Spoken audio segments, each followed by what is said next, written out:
So, I don't know if you know this about me, but about my favorite thing to do in the world is eat. Food is the best thing in the world. And if we're being really honest, I think my favorite thing to do is to go to just a good old-fashioned Chinese buffet. That's right. I don't mean like a good Chinese buffet, like gourmet food. I'm talking like the greasy just lines of food where you go through and you like grab a big old spoon of one thing and you throw it on your plate and you fill all of your plate with not green things, mostly brown stuff. It's all fried. A couple spring rolls, some noodles, some fried rice, lots of like 16 different types of fried chicken. This is my dream. I'm telling you guys, I love Chinese food. It's my favorite thing in the world.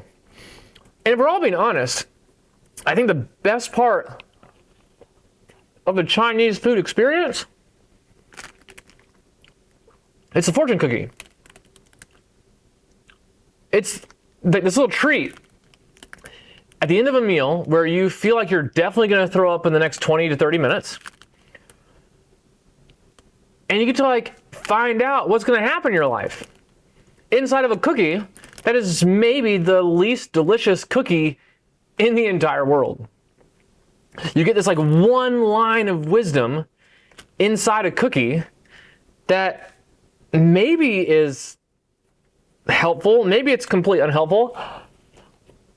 But when I was a kid, I thought that whatever your fortune cookie said, like it was going to happen in the next 20 or so minutes.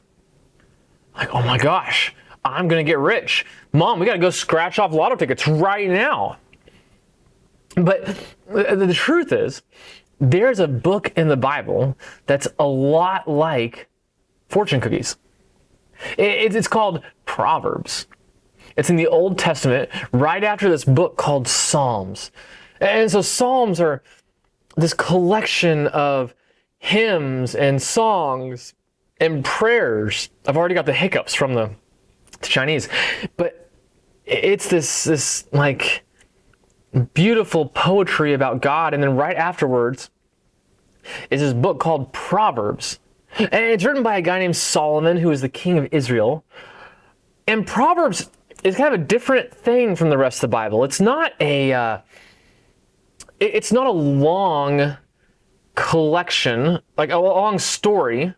It's not like a history from A to B, like this person did this, and this, and God did this, and it's not a story. Proverbs is like a collection of fortune cookies. It's like 31 chapters, basically, of individual words of wisdom. And the whole book of Proverbs is about wisdom. These kind of instructions or like smart ways to live your life. I don't know if you're anything like me. I have spent most of my life making dumb decisions.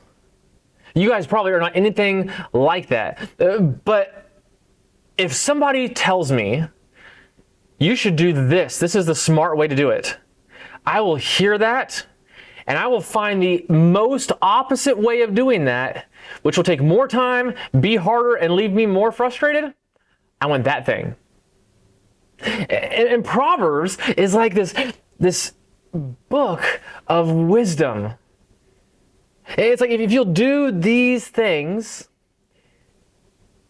you'll live a good and happy life. That's the kind of the promise of Proverbs.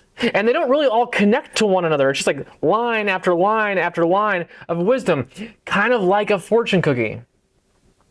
If you got 10 different fortune cookies, you couldn't put them all together. They're all totally different things. And Proverbs wasn't written in English. None of the Old Testament was. None of the Bible was. But the Old Testament was written in Hebrew, the language of the Jewish people. And the word for wisdom in Proverbs is the word chokmah. Not just hokmah, but like really like in the throat, hokmah. I don't know why that seems fun, but it just like, come on, it's a fun thing to say. And the idea was Solomon was writing this book, this collection of wisdom, so that the next generation would learn from the mistakes he made, would be wise in the way to live. And this is the most important thing that Solomon said. At the very beginning of Psalms and Proverbs, and in Proverbs 1:7, Solomon says this: "The fear of the Lord is the beginning of hokmah."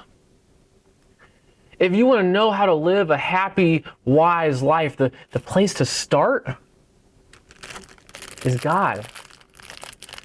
When we surround ourselves with God, when we pray, when we spend time with God, that is the best place to start to live a wise life, to know what the right and wrong choices in life are.